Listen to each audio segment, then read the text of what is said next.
Nosotros queremos construir el socialismo. Nos hemos declarado partidarios de los que luchan por la paz. Es sentido del momento histórico.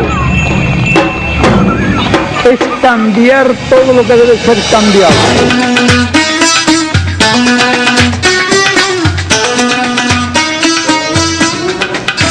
Saludos camaradas, usuarios y usuarias, bienvenidos a su programa Escuela de Cuadros por Vive TV. El día de hoy estaremos trabajando un texto del camarada Carlos Marx. El texto es de la fecha de 1857 a 1858, es un texto comúnmente conocido como los Grundrises. Digamos que son algunas notas o algunos manuscritos pues del camarada Carlos Marx. Específicamente estaremos, digamos, desarrollando el texto en su capítulo 3 que tiene como título, o en una parte 3 que tiene como título, el método de la economía política.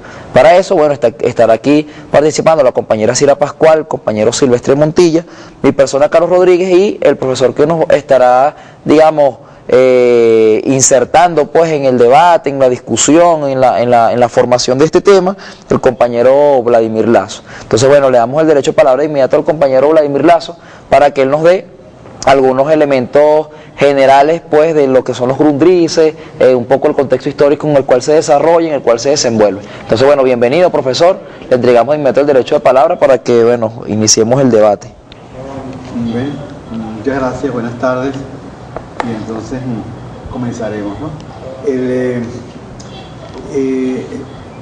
Digamos los escritos que digamos son editados con el nombre de Elementos Fundamentales para la Crítica de la Economía Política, ese es el nombre en castellano, fueron realmente escritos entre 1857 y 1859 y fueron efectivamente digamos, uno puede imaginarse cómo fueron escritos, ¿no? Marx está continuando la problemática de tratar de entender la estructura de la economía burguesa, está tratando de entender digamos, los cimientos de la civilización capitalista, y entonces para eso, siguiendo su método de estudio, que era sumamente preciso, porque era tomar temas, tomar los textos, hacer resúmenes, tomar notas, digamos, hacer argumentos y desarrollos acerca de eso que estaba leyendo, y entonces el resultado son estos dos o tres realmente enormes volúmenes que son los elementos fundamentales para la crítica de la economía política. Allí, y según más de un intérprete, está algo así como el laboratorio teórico de Marx, ¿no? El laboratorio teórico de Marx, que es algo así como la última parte de ese laboratorio, por lo menos en cuanto a lo que nosotros sabemos y logramos conectar con el capital, por lo siguiente. En Grundrisse están todos los temas del capital, en el fondo están todos los temas. Es decir, está el valor, el dinero, el trabajo, en el primer libro, después entonces en el segundo libro está la teoría del capital, en su estructura dinámica, y en el tercer libro está también temas que son tomados en los dos libros anteriores, ¿no? Ahora bien, ese es realmente un texto que, y por eso dije lo que dije al principio, si uno se imagina una persona trabajando de esa manera, entonces uno se encuentra en Grundrisse, el primer tema es el valor y el dinero, ¿no? Empieza por la reforma de los bancos de Arimón, que es realmente un texto que muchas veces se ha dicho, bueno, este es un texto que no, es decir, Arimón como economista no merecía la extensión que le da Marx en lo que escribe sobre él. Sin embargo, lo que escribe sobre él rebasa, por supuesto, la personalidad de Arimón, y entonces se mete en un problema muy general, que es justamente el significado de la reforma de los bancos, ¿no? Pero después entonces Marx habla básicamente de dinero y valor, así, valor, mejor dicho, valor, trabajo y dinero. Y esas son estructuras, conceptos y teorías fundantes del capital y de toda la especulación teórica de Marx desde que empezó a escribir sobre estos temas que son en los manuscritos del 44, de 1844, que se llama Manuscritos de Economía y Filosofía o Manuscritos Económicos y Filosóficos, hasta el final, hasta el capital, o sea, hasta sus últimas producciones, ¿no? El Grundrisse, entonces, yo lo voy a decir rápidamente, el Grundrisse entonces tiene todos los temas que están en el capital, con una exposición distinta porque es la exposición de alguien que toma los temas, lee los libros, los autores que tratan de estos temas, los analiza, saca resúmenes y entonces escribe y reescribe y sobreescribe sobre todo lo que ha leído. Entonces por eso tenemos esa obra de ese tamaño y con esa densidad y al mismo tiempo con esa repartición en temas, ¿no? Que no es aleatorio, sino que toma un tema y lo desarrolla todo lo más que puede, ¿no? Eso hace que Grundrisse no sea una exposición como El Capital. Eso es realmente algo crucial en ese sentido, ¿no? Sería la distinción. Hay varias distinciones, pero esa es esencial.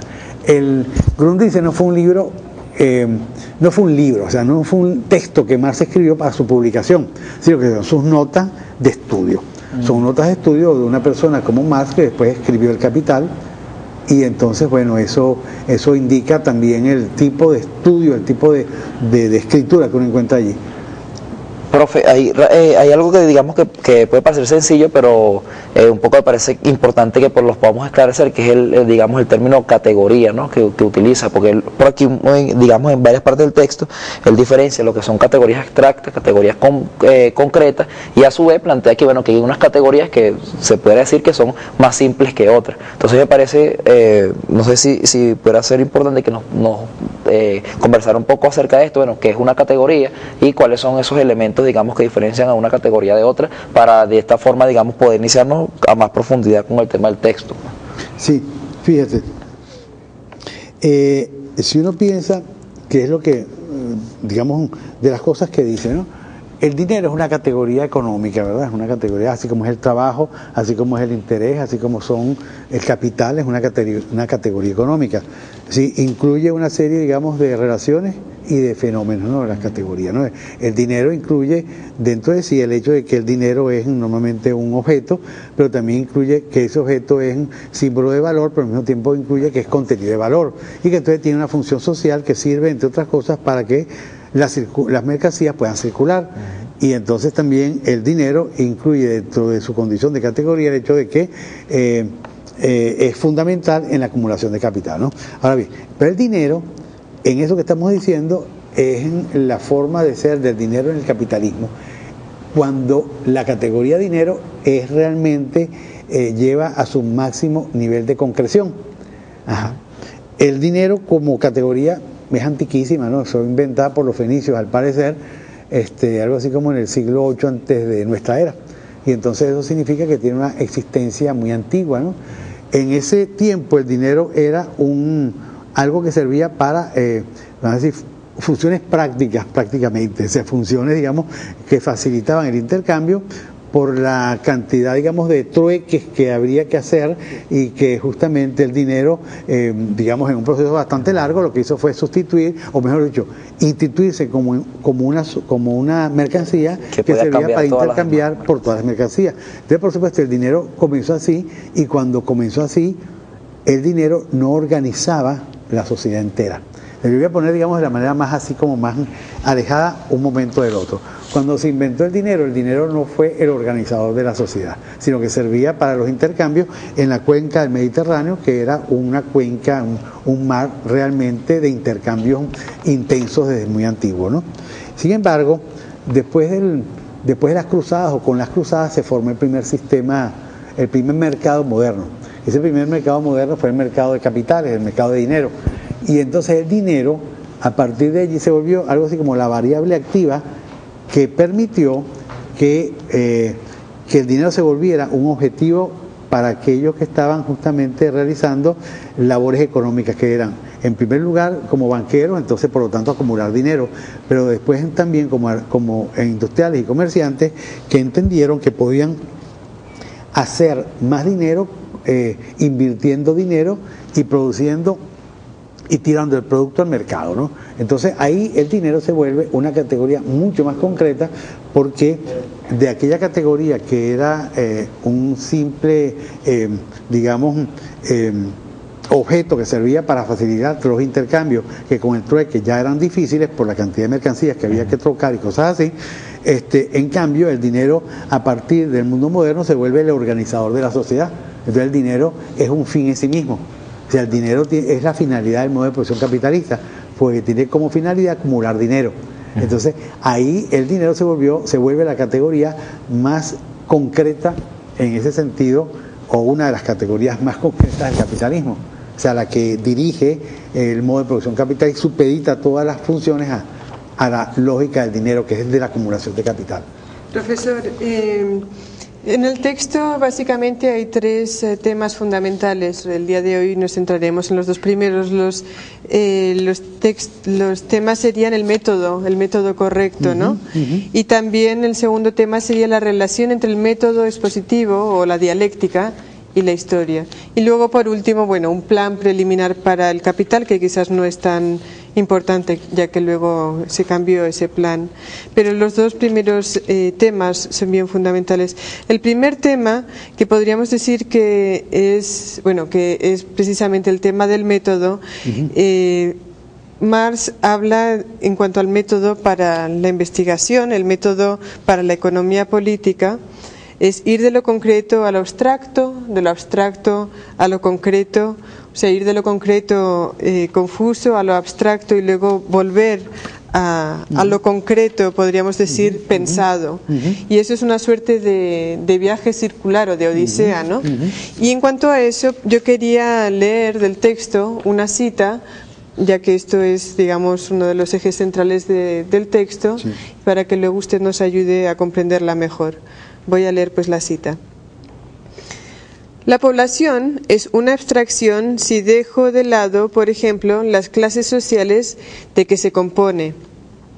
Estas clases son, a su vez, una palabra hueca si desconozco los elementos sobre los cuales reposan, por ejemplo, el trabajo asalariado, el capital, etc. Más adelante dice: de lo concreto representado llegaría la abstracción cada vez más sutiles hasta alcanzar las determinaciones más simples. Llegado a este punto, habría que reemprender el viaje de retorno hasta dar de nuevo con la población, pero esta vez no tendría una representación caótica de un conjunto, sino una rica totalidad con múltiples determinaciones y relaciones. Si nos puede ayudar un poquito con estos elementos, con esta suerte de odisea de viaje para comprender la realidad, de viaje, ¿no? En redondo, como tú dices, de viaje viaje circular. Sí. Si partes de un lugar y llegas al mismo lugar, pero con una pero rico, digamos, en explicaciones y cosas así. Exacto, ¿no?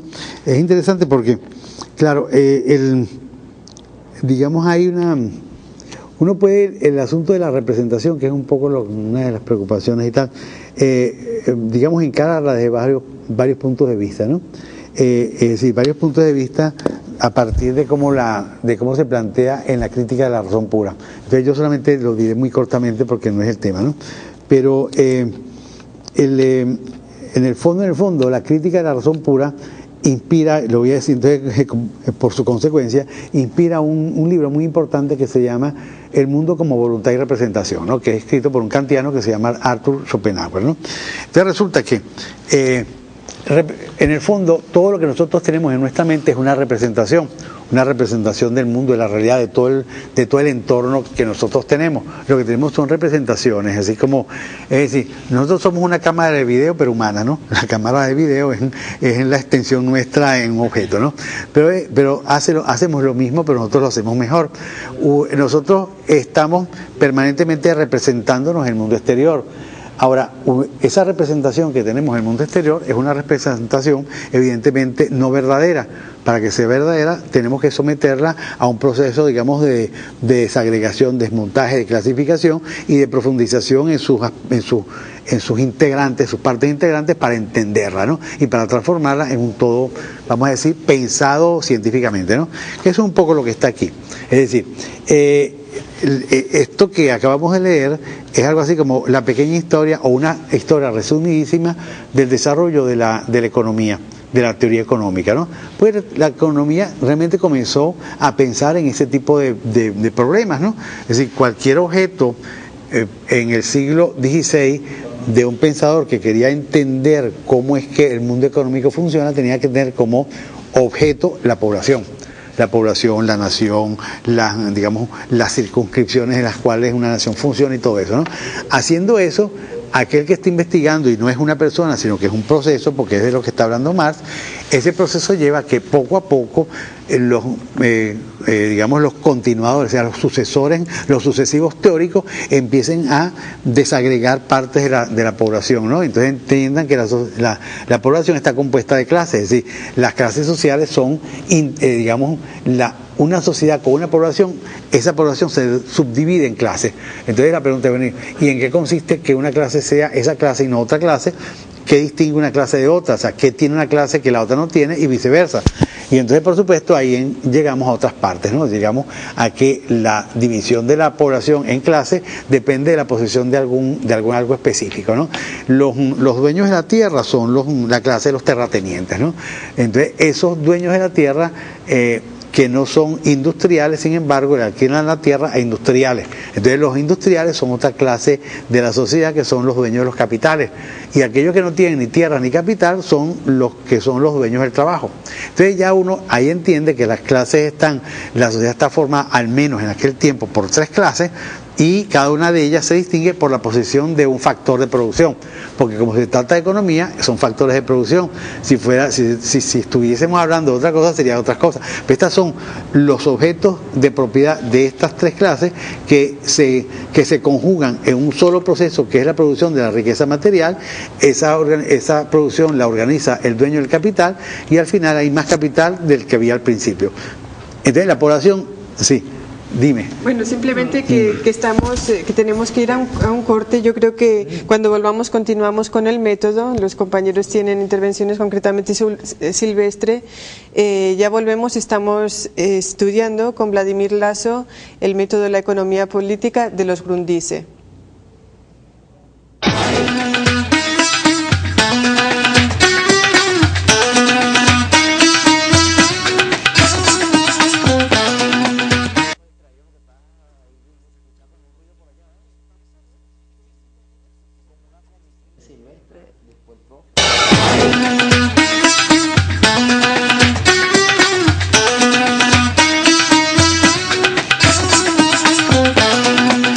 Estamos de vuelta en Escuela de Cuadros y en este momento estamos analizando el método de la economía política, de un tema que se trata en los Grundrisse de Marx.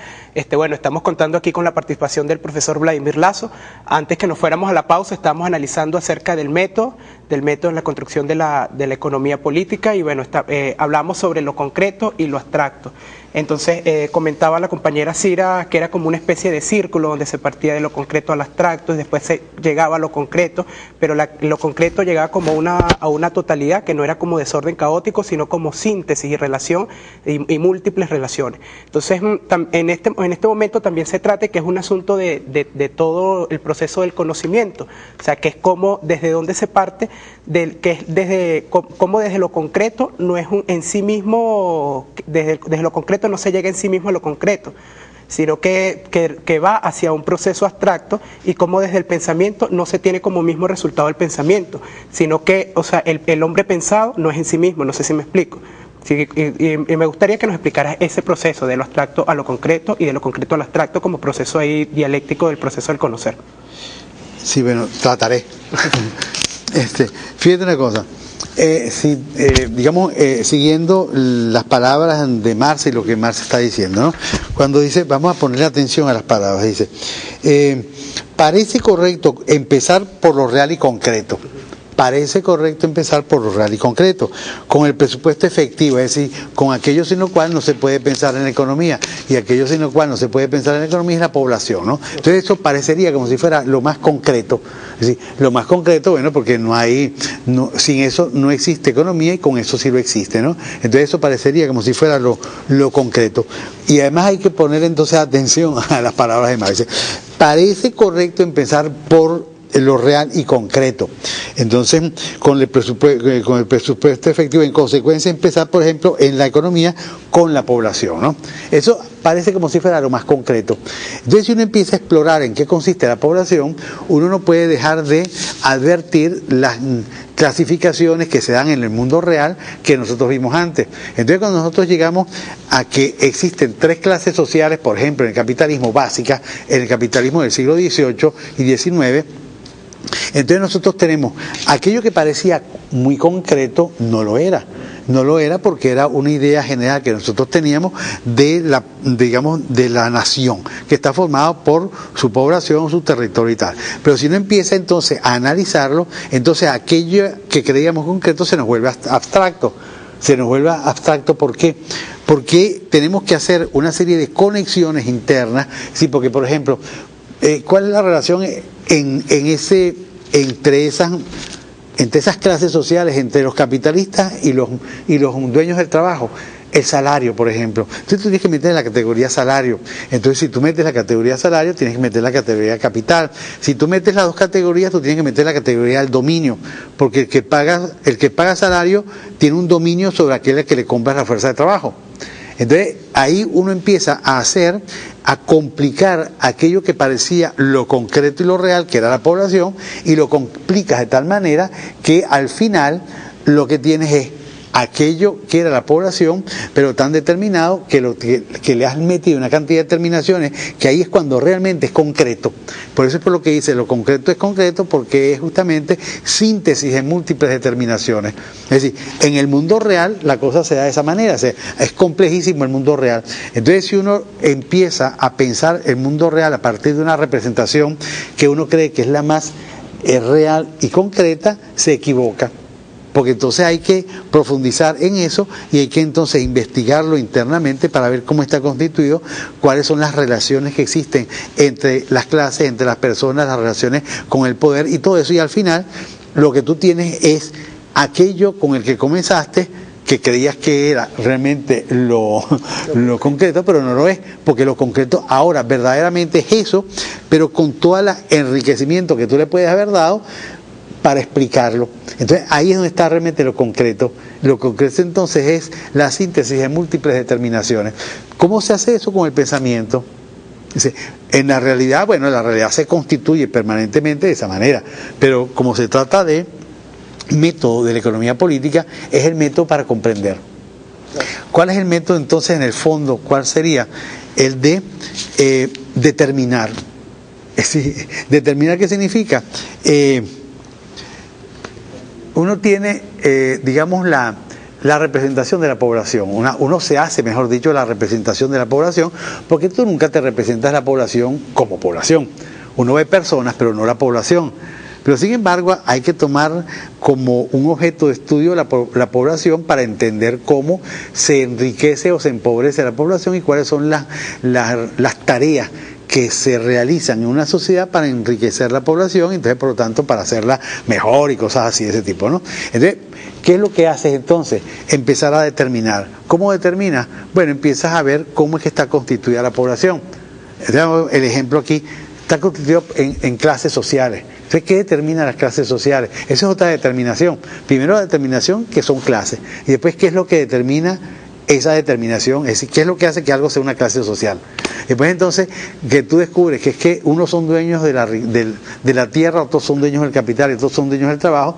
Entonces tú ves cómo es que los dueños del trabajo trabajan, ¿sí? En qué consiste el trabajo y cuál es la relación entre los trabajadores y los dueños del capital, que son los que se lo compran, y cuál es la relación entre los dueños del capital y los dueños de la tierra, porque los dueños del capital le pagan a los dueños de la tierra una renta, y los dueños de la tierra entonces no hacen nada sino que prestan su tierra, es decir, la alquilan.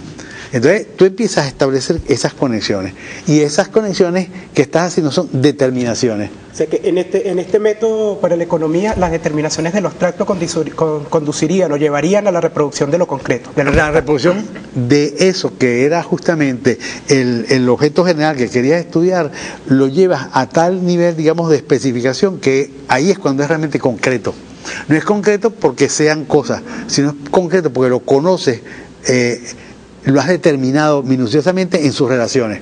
Y cuando lo determinas minuciosamente en todo lo que puedes determinarlo en sus relaciones, entonces ya se vuelve un objeto concreto. Concreto pensado, que llaman Marx, allí en ese mismo texto. Pensamiento. Concreto sí en el pensamiento, porque está en el pensamiento es donde está explicado y sabido de esa manera. El camino sería el pensamiento. Para el conocimiento, yo creo que no es otro. Sí.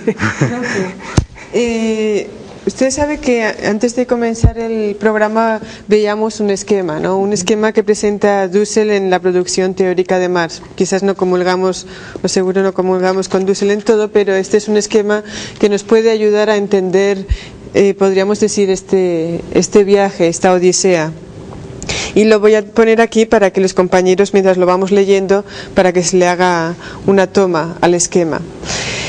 Primero, bueno, nos dice que se comienza en el método de la economía política por lo real concreto, ¿no? Y luego va avanzando hacia una totalidad construida en general, luego ya hacia el abstracto, luego se pasa por las categorías explicativas, la totalidad concreta histórica aplicada, y luego volvemos a la realidad conocida o pensada, o volvemos básicamente a lo concreto. Y bueno, este esquema yo creo que quizás sirve un poquito para entender lo que es ese viaje en el método de la economía política.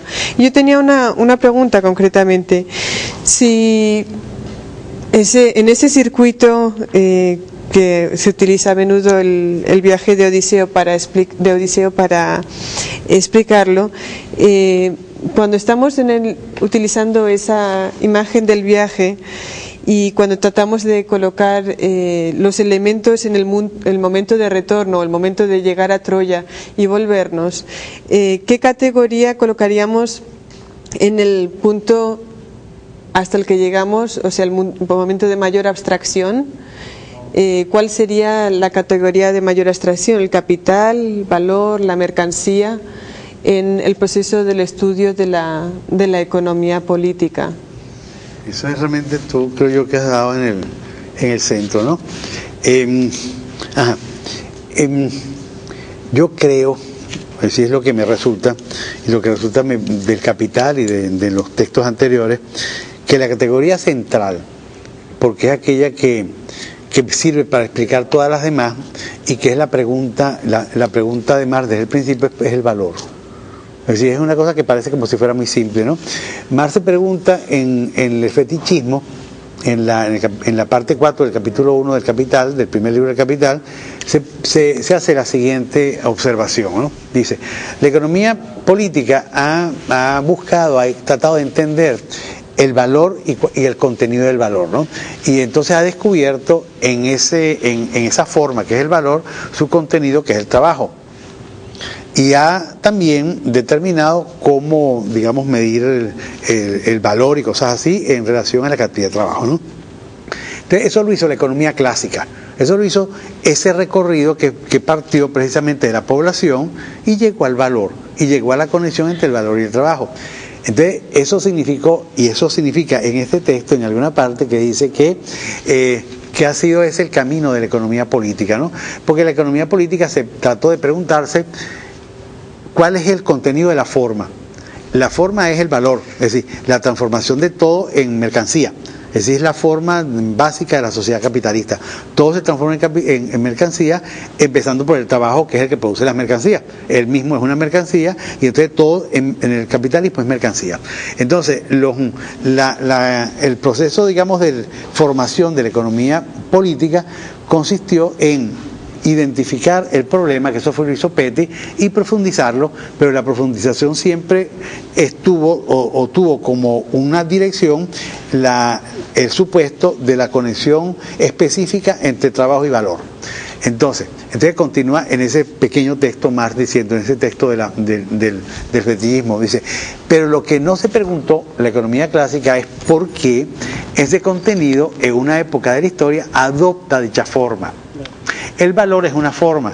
Cuando nosotros estamos intercambiando, estamos comprando, estamos vendiendo, estamos haciendo todo lo que se hace en la vida de las relaciones mercantiles, nosotros estamos realizando una forma que es la forma valor bajo la forma de dinero y mercancía. ¿Me explico? Es decir, las mercancías en el capitalismo, o sea, los bienes, los valores de uso en el capitalismo son portadores de valor de cambio. Eso está al principio del capital, ¿no? Son portadores de valor de cambio. ¿Qué es lo que significa eso? Que todo el mundo de las mercancías es tal, no por ellas mismas, sino porque son portadoras de valor de cambio. ¿Qué significa que son portadoras de valor de cambio? Que se pueden intercambiar por otras mercancías o por dinero. Eso es lo que es el valor de cambio, porque el valor de cambio es la transformación de un objeto útil en digamos, equiparación de un objeto útil o de un grupo de objetos útiles como cantidades de valor. Cuando una persona compra, cuando una persona vende, cuando una persona intercambia o hace trueques como valor, lo que está es justamente realizando una operación formal bajo la forma de una operación material. Bajo la forma de intercambio de objetos se están realmente intercambiando cantidades de valor. Entonces, ¿cuál es el valor? O sea, ¿en qué consiste el valor para la economía clásica? Entonces, la pregunta es de Petty, en el siglo XVII. Entonces, la pregunta es, ¿qué es lo que realmente intercambiamos cuando intercambiamos productos del trabajo como mercancía? Porque no tiene sentido la operación. Pues tú igualas cosas que son diferentes, tú sabes que son diferentes, los que las igualan saben que son diferentes, pero piensan que tienen lo mismo, pues tienen la misma cantidad de valor. Entonces esa operación irracional, que la realizamos todos los días, se vuelve un enigma. Entonces Petty se lo pregunta, y él mismo se responde, lo que hacemos es intercambiar cantidades discretas de trabajo bajo la forma de cantidades de objetos, productos del trabajo. Entonces ahí está realmente el centro del problema. Entonces Marx por eso se pregunta en esa pequeña parte que hace al final del fetichismo, dice, bueno, la economía política clásica entendió, descubrió y explicó cuál es el contenido del valor. Encontró que el contenido del valor es el trabajo. Lo que no hizo fue hacer la pregunta inversa, y esa es realmente el capital. Y eso es todo lo que hace Marx, hacer la pregunta inversa, ¿por qué el valor? O sea, ¿por qué un determinado contenido histórico de la humanidad, uno de los pocos inventos de la humanidad, que es el trabajo, se transforma en una época de la historia, se vuelve y se transpone, se representa no como trabajo, sino como su producto en el capitalismo, que es el valor? Entonces, por eso, por lo que en el capitalismo el valor no es que sea la categoría, sino que es la estructura fundante de todo el sistema capitalista. Esa es su ontología.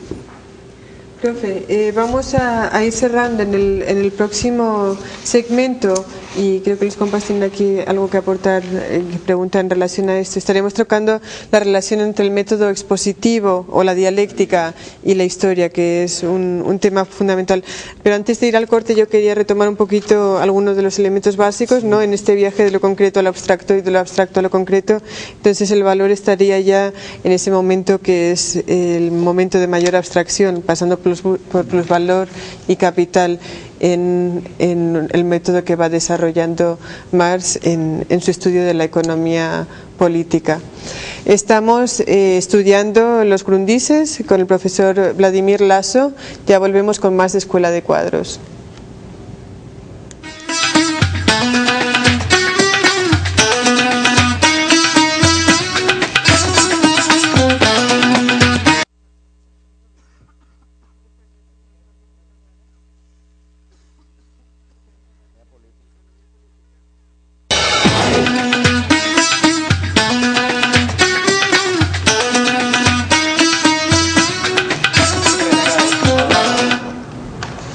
Estamos de vuelta con su programa Escuela de Cuadros. Como ya lo saben, este es el tercer segmento. Ya hemos venido trabajando dos segmentos, particularmente los Grundrisse en su tercer capítulo, y este segmento lo vamos a dedicar a la relación entre el método expositivo o dialéctica y la historia. Pero bueno, el compañero Silvestre tiene ahí alguna intervención, alguna pregunta para que el compañero... Una pregunta muy corta, y es que, o sea, ¿en qué medida el desarrollo de las categorías, la producción de las categorías está determinado por el desarrollo histórico?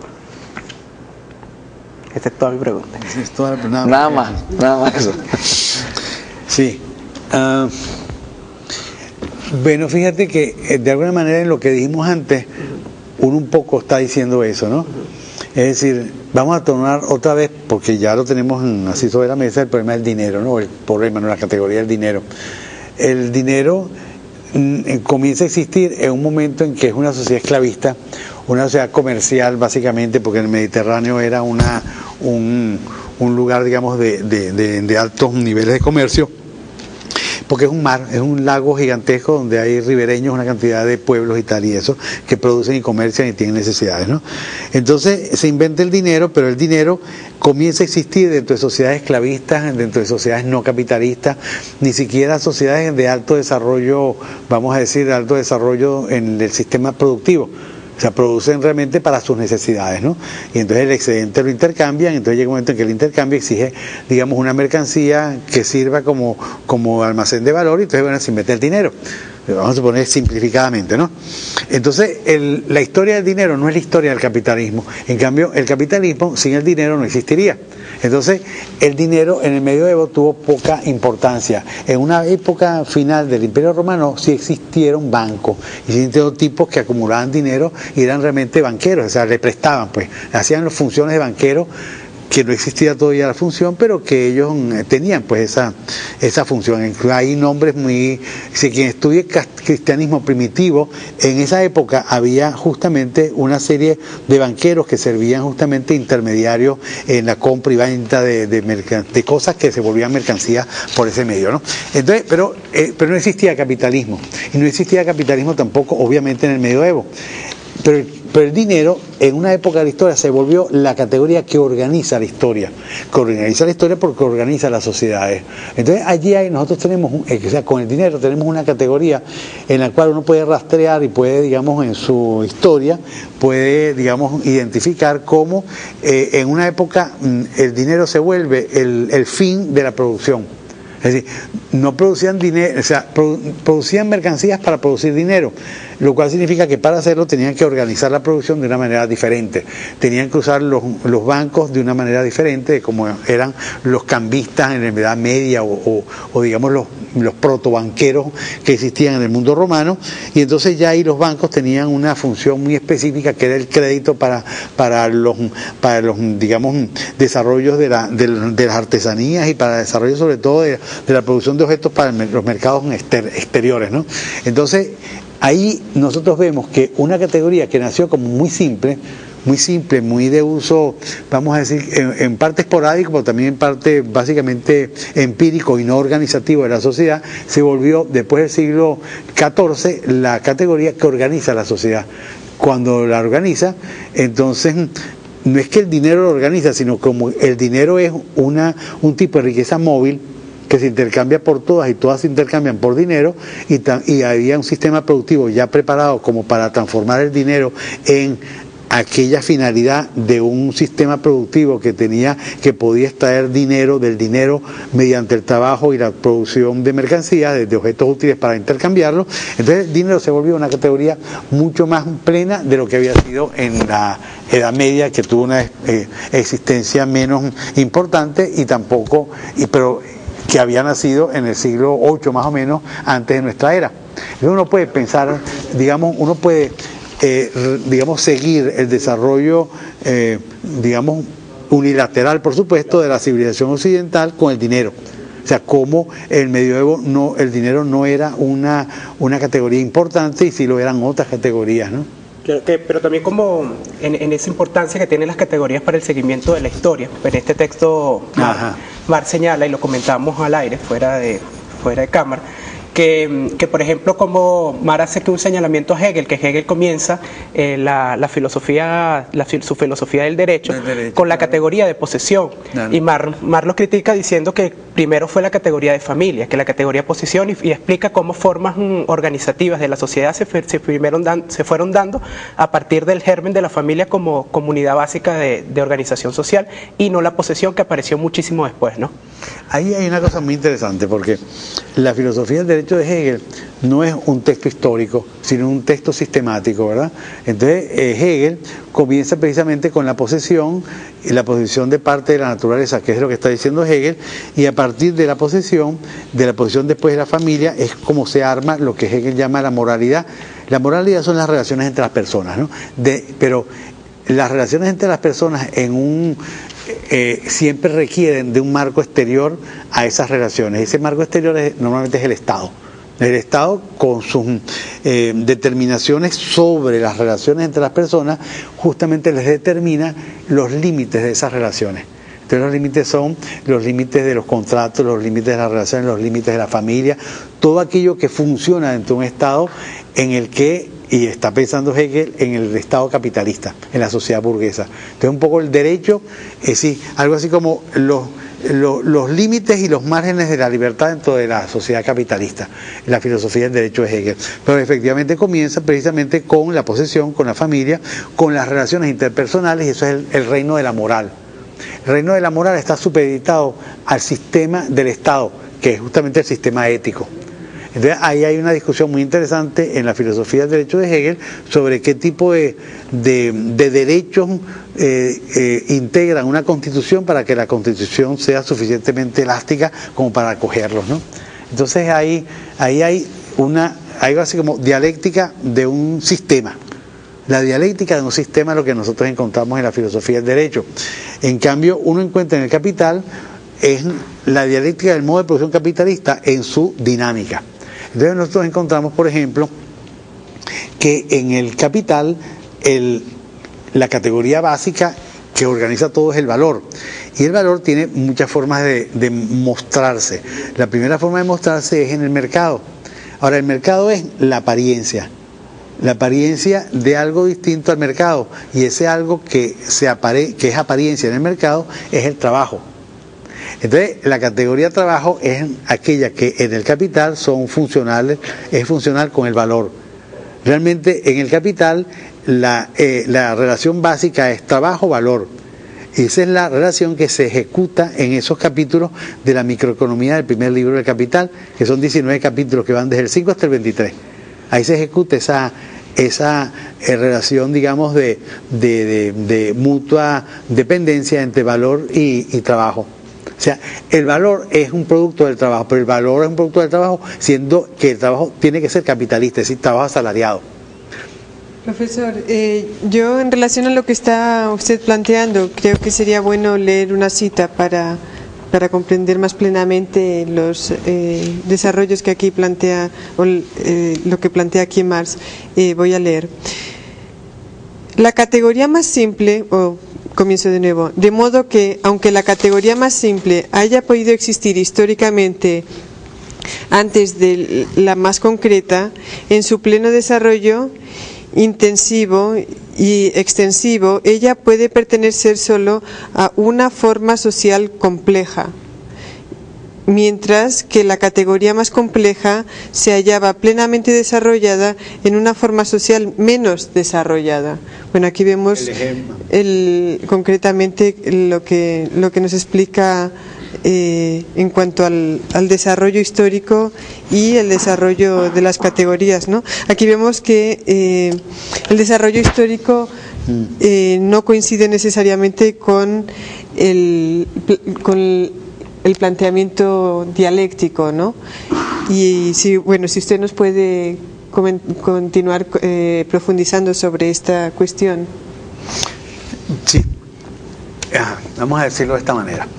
En el fondo, si uno piensa en qué consiste la dialéctica, eso es una cosa realmente, digamos, que sería inclusive bueno dedicar alguna serie de programas para eso, ¿no? Porque uno piensa, uno está... Es un tema así como antiguo, ¿no? O sea, Parménides, en polémica con Heráclito, dice que el ser es y el no ser no es. En cambio, Heráclito decía que el no ser era copresente con el ser. Entonces, ¿qué es lo que está diciendo? Que es en el fondo, digamos, el centro del asunto de la dialéctica. Si nosotros pensamos que el mundo real, es decir, que la historia y la naturaleza, ellas mismas se transforman, entonces la transformación significa que como la transformación es del mismo objeto que se está transformando, aunque parezca, digamos, redundante o digamos un poco especioso decirlo de esa manera, si nosotros vemos que la naturaleza cambia ella misma, sigue siendo y sigue siendo la misma naturaleza, nosotros podemos pensar perfectamente que la naturaleza contiene dentro de sí mismo el no ser y el ser, porque lo que será mañana es lo que no es hoy, y entonces lo que es mañana es lo que no era hoy. Entonces, eso significa que cuando nosotros estamos pensando en digamos, la existencia dinámica de la sociedad y de la naturaleza, vamos a ponernos entonces ahora de la pura sociedad, nosotros estamos pensando en algo que es la historia de la sociedad. La historia de la sociedad es, por ejemplo, y uno está pensando, por ejemplo, en la Revolución Francesa, ¿no? Es decir, en la Revolución Francesa, quienes estaban yendo con sus quejas a la Asamblea General, no estaban pensando que iban a hacer la Revolución Francesa, pero eran precisamente sujetos que tenían una intención de reclamar derechos y inventar derechos que todavía no existían, ¿no? Y entonces esa invención de derechos que todavía no existían significa que la conjunción de tantos quejosos por los derechos que ellos reclamaban, porque eran parte de una sociedad que se estaba constituyendo cada vez con más fuerza y estaba, digamos, sustituyendo, sin que los nobles y los aristócratas y los reyes lo supieran, la sociedad tradicional. Esos que estaban justamente quejándose y que estaban en la Asamblea Nacional quejándose y estaban precisamente los que después entonces al final de ese proceso que fue muy corto tomaron la Bastilla, estaban haciendo una cosa que no sabían que estaban haciendo, pero lo hicieron.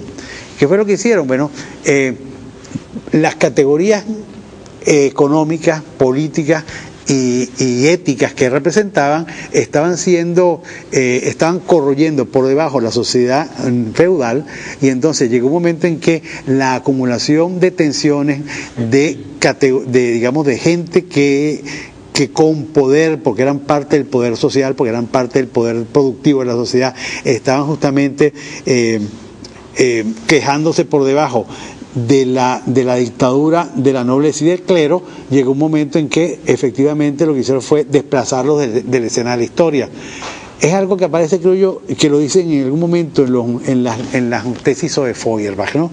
Es decir, eso significa que esta gente y este proceso histórico es un proceso ciego a menos que aquellos hubieran sabido que iban a hacer la revolución en Francia, pero eso no lo sabían, ¿no? Ellos estaban justamente reclamando derechos que ellos mismos habían construido durante 2 o 3 siglos, ¿no? Porque hubo antes la revolución en Inglaterra, ¿no? Que fue más o menos también lo mismo, pero con otro estilo, pero así una cosa distinta, ¿no? Pero eso significa que vamos a decir, las propias transformaciones de la historia significan eso, una fuerza, 2 fuerzas enfrentadas, una de ellas niega a la otra. ¿Cómo la niega?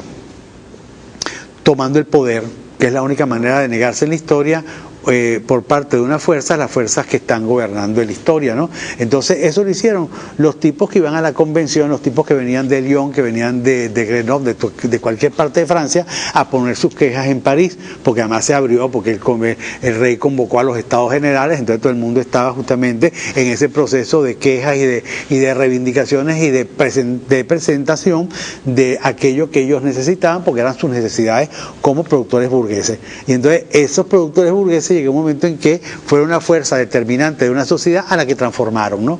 Entonces ahí un poco, no sé si es lo que da un poco explicación a eso, que es algo así como el movimiento de la propia historia, ¿no?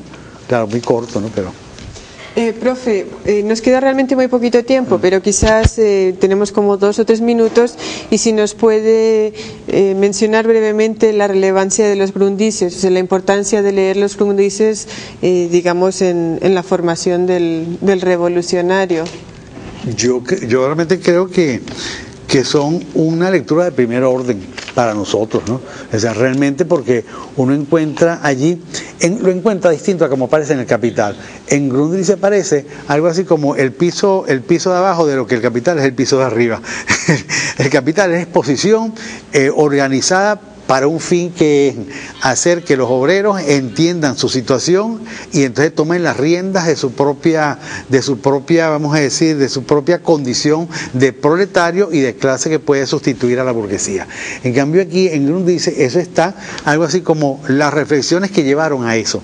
Entonces por eso me parecen de una riqueza muy grande, porque está la cosa como mucho más viva de como está en el Capital, que es una organización, vamos a decir, alemana, de una manera, digamos, de exposición además filosófica, ¿no? Sí, bueno, y también mencionar que Grundrisse quiere decir elementos. Claro, fundamentos, los fundamentos de la economía política, elementos fundamentales.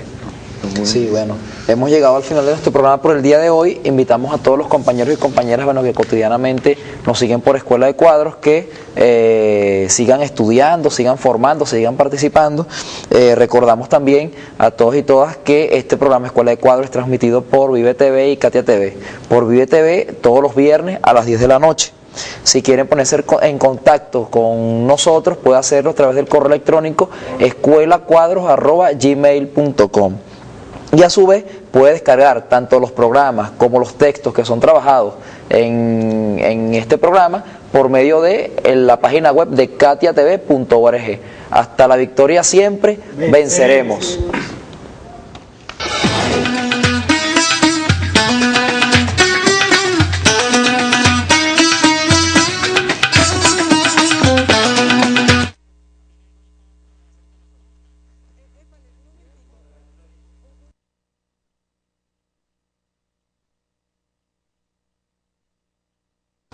Ya, pasa.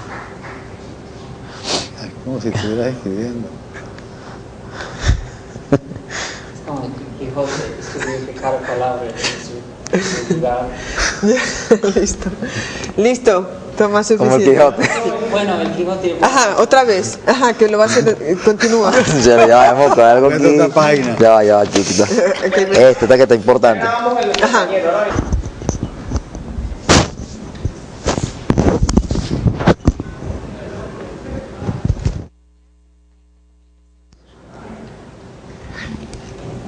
Bien. Bueno, profe, gracias. De nada. Me avisan. Allá está, ahorita. ¿Ya? Sí. ¿Ya?